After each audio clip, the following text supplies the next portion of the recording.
Be strong.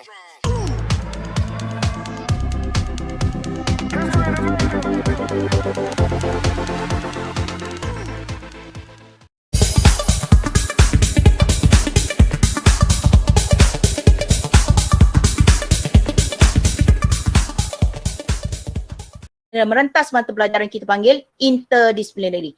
Ini yang dimasukkan, ini contoh saja cikgu. Sekolah boleh pilih apa-apa subjek.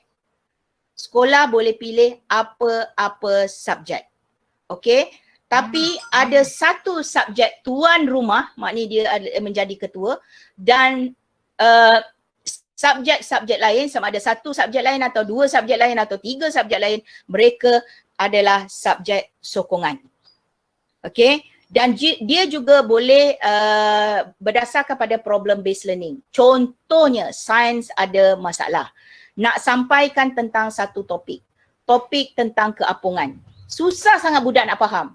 Cakap-cakap tak faham. Cakap-cakap tak faham. Jadi dia minta pertolongan subjek-subjek yang lain dan dia akan duduk, dia akan tanya, saya ni masalah lah, dia kata nak mengajar subjek saya. Sains kata, cikgu sains kata, saya ni masalah lah. Keapungan ni budak tak boleh buat imaginasi, dia tak faham lah. Saya ingat saya nak buat macam satu, akhirnya dia akan ada satu projek, macam mana dia akan tahu benda tu tentang daya keapungan ni. Lepas tu dia tanya, saya nak jemputlah subjek-subjek matematik, bahasa Inggeris dan bahasa Melayu. Matematik, bahasa Inggeris dan bahasa Melayu kata okey, tajuk apa ya cikgu? Oh, keapungan. Oh, matematik saya kata saya tak ada masalah, boleh mengira je benda-benda ni. Okey, topik saya boleh ada. Topik saya bulan 7. Matematik kata topik saya tu bulan 7. Sains kata topik saya ni bulan 5 lah. Okey, BI kata, oh saya ada satu topik ni, dia tentang teks, boleh guna untuk teks lah, dan mungkin boleh buat karangan ke ataupun buku scrap ataupun membina ayat. Tentang keapungan. Boleh ada. Tapi topik saya ni bulan 6 lah. BI kata topik dia bulan 6. BM kata, topik saya ni bulan 8. Bulan 8 lah topik saya ni. Jadi sains bulan 5, matematik bulan 7, bahasa Inggeris bulan 6, bahasa Melayu bulan 8. Kerana bahasa Inggeris ni CFR rigid. Sebab letak bahasa Inggeris ni dia rigid sikit. Dia tak boleh diubah. Jadi semua sekali akan ikut bahasa Inggeris sebab bahasa Inggeris dia rigid. Kalau cikgu buat bahasa Inggeris dia CFR dia rigid. Dia linear je, dia tak boleh dijadikan bukan linear sebab dia dah susun, sebab dia dah ada dia dah ada scheme of work. Jadi semua tajuk-tajuk ni, matematik tajuk bulan 7 tadi, BM tajuk bulan 8, sains tajuk bulan 5, dia akan bawa kepada bulan 6. Dia tarik tajuk tersebut, dibawa kepada bulan 6. Nanti dalam masa bulan 6, sains akan cerita pasal keapungan. Matematik akan mengira tentang keapungan.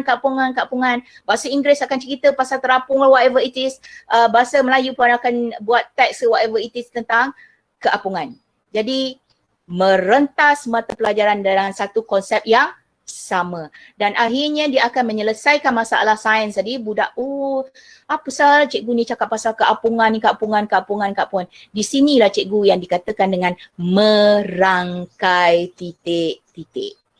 Merangkai titik-titik. Maknanya setiap guru yang akan masuk bercerita tentang konsep yang sama. Dan akhirnya konsep tersebut, macam mana dalam bahasa Melayu, macam mana dalam sains, konsep keterapungan tu, macam mana dalam matematik dan macam mana dalam bahasa Inggeris. Dia akan dapat menyelesaikan the problem based learning dalam sains. Itu kalau nak guna problem based learning lah. Tapi kalau tak nak, terpulang kepada tuan rumah untuk menentukan konsep. Okey. Itu ialah merentas mata pelajaran. Ini yang dimasukkan dengan merentas mata pelajaran ni cikgu. Nampak ni, dia berkongsi aktiviti, dia berkongsi resource yang sama. Dia boleh share. Dalam tu dia akan dia kata boleh guna benda ni, boleh guna benda ni. Okey. Sebenarnya pendidikan Islam pun boleh masuk. Muzik pun boleh masuk. Apa subjek-subjek boleh masuk untuk KMR ni. Setakat ni ada apa-apa pertanyaan tak tentang interdisciplinary? Alamak, ada OUM lah pula dekat sini. Okay, tentang interdisciplinary, ada tak cikgu? Okay, interdisciplinary maknanya merentas mata pelajaran dengan satu konsep atau tema yang sama. Bukannya BM ada tema dia, ni ada tema, tak. Dia akan menggunakan satu konsep yang sama dibawa kepada satu masa yang tertentu. Itu yang dimaksudkan dengan interdisciplinary. Jadi dalam KMR ni interdisciplinary. Okey, saya ulangi, menggabungkan SP dan SK yang berbeza. Dia ikut di SKP masing-masing, bukannya ikut di SKP tuan rumah, bukan. Bukannya tuan rumah, contohnya sains sebagai tuan rumah nak buat projek, bukannya projek akan menjurus kepada sains. Bukan. Dia adalah untuk subjek masing-masing.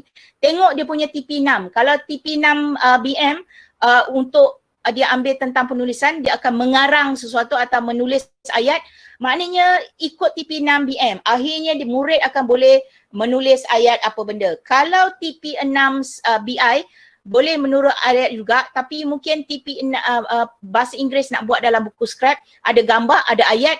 Jadi itulah projek untuk bahasa Inggeris. Kalau BM kata dia nak buat satu projek mengarang ni dan karangan tu ditampal, itu ialah projek BM mengikut TP6 subjek masing-masing. Matematik apa? Menyelesaikan masalah bukan rutin. Jadi dia akan buat dalam bentuk apa?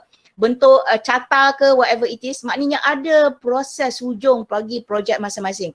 Dan mungkin apa TP6 bagi sains, menghasilkan sesuatu alat contohnya yang boleh mengapungkan apa saja di dunia ni terpulang. Jadi dia mengikut TP6 subjek masing-masing, dia akan ada satu produk. Okey. Menggabungkan SP standard pembelajaran dan SK standard kandungan yang berbeza bagi mata pelajaran yang berbeza. Okey, maknanya dalam DSKP tu, dalam DSKP subjek masing-masing tu ada SK kan, standard kandungan dan standard pembelajaran. Berbeza, tapi dia cari pada satu titik yang sama, iaitu konsep atau tema yang sama. Tetapi dalam tahun atau tingkatan yang sama, sebab dia mendata. Mendata ialah dalam tingkatan yang sama. Maknanya BM mesti BM, kalau buat tahun 2, cikgu nak buat untuk tahun 2, cikgu yang mengajar BM tahun 2, cikgu matematik tahun 2, cikgu sains tahun 2, cikgu BI tahun 2. Okey, untuk bagi yang pertama ni saya cadangkan cikgu pilih 1 tahun dahululah. Okey. Contohnya tahun 2, kalau tahun 2 ada 2 kelas, mungkin cikgu boleh buat 1 kelas dulu ataupun cikgu nak buat 2 kelas pun tak apa, tak ada masalah. Tapi kalau sekolah cikgu ada tahun 2 ada 1 kelas je, memang sekolah kelas tu buat. Tapi katalah cikgu rasa, saya nak buat bagi tahun 2 dengan tahun 3 sebab tahun 2 ada 1 kelas, tahun 3 pun ada 1 kelas. Lagi bagus tahun 2 buat, tahun 3 buat. Tapi cikgu kena ingat, bila tahun 2 dengan tahun 3 dia ada 5 je aktiviti kan yang berkaitan dengan tahap 1. Dia mesti bersesuaian dengan aktiviti bagi tahap 1. Tapi kalau cikgu pergi bagi tahap 2, tahun 4, 5 dengan 6, dia boleh go beyond daripada 5 aktiviti yang ditentukan bagi tahap 1. Macam tahap 1 aktiviti dia macam bercerita, projek kecil kan, antaranya ada 5 kan. Okey, tapi bila cikgu pilih pada tahun 2, contohnya tahun 4 dan tahun 5, dia akan go beyond daripada 5 aktiviti tu. Mungkin dia boleh buat presentation, dia boleh buat PowerPoint, sebab dalam proses tersebut dia ada guideline dan akhirnya budak-budak cikgu akan ramai yang boleh mencapai TP yang lebih tinggi sebab dia ada guideline daripada guru. Dia ikut guideline tu, macam kita dalam masa kita dekat universiti, kita nak buat satu kerja khusus kan, dia memang ada rubrik kan. Buat macam ni, akhirnya kita akan dapat markah yang macam ni. Okey, cuma konten kita tu macam mana, itulah markah kita. Macam itulah sebenarnya KMR. Maknanya ada guideline, ada rubrik yang murid tersebut kena ikut. Dia ikut, tapi dalam proses dia ikut mungkin isi dia kurang menarik, jadi markah dia berdasarkan isi dia yang kurang menarik. Tapi kalau dia keep on tanya dengan guru, dia boleh menjurus kepada TP yang lebih tinggi. Itu yang kita nak sebenarnya. Sebab dia dah ada guideline, iaitu merupakan rubrik. Okey, yang dia disediakan oleh guru. Okey. Ini ialah tentang interdisciplinary. Murid akan dapat mensintesis idea daripada pelbagai disiplin. Pelbagai disiplin maknanya pelbagai mata pelajaran. Bila kita kata keapungan, BM cerita macam ni, BI cerita macam ni, matematik kata mengira macam ni rupanya sains akan cerita macam ni. Jadi dia akan pelbagai disiplin mata pelajaran. Dia membuat perkaitan idea dan konsep. Jadi setiap kali dia kata, setiap kali dia akan mendapat idea yang baru tentang keapungan daripada subjek-subjek yang berlainan. Dan akhirnya dia boleh mengaplikasikan pengetahuan dan kemahiran dia dalam situasi yang baru. Maknanya dia akan, untuk buat benda ni cikgu dah bagi rubrik tapi aku nak buat lagi yang lebih lagi, tambah sikit. Cikgu boleh tak saya nak buat robot saya ni dia boleh berjalan, daripada robot statik ni dia boleh berjalan. Maknanya dia go beyond, dia dah boleh mencipta. Maknanya dia boleh ke arah TP6. Dan bila sebelum-sebelum ni saya bersemuka masa kami bersemuka dengan kohort-kohort yang sebelum ni daripada pelbagai daerah, dan cikgu sains mengatakan bahawa dengan KMR ni memang murid memang boleh pergi daripada TP5 tu dia boleh capai kepada TP6. Dia boleh pergi kepada TP yang lebih tinggi daripada apa yang dia ada. Okay. Yang ini yang dimasukkan dengan tahun 4, tahun yang sama. Ini dalam intradisciplinary.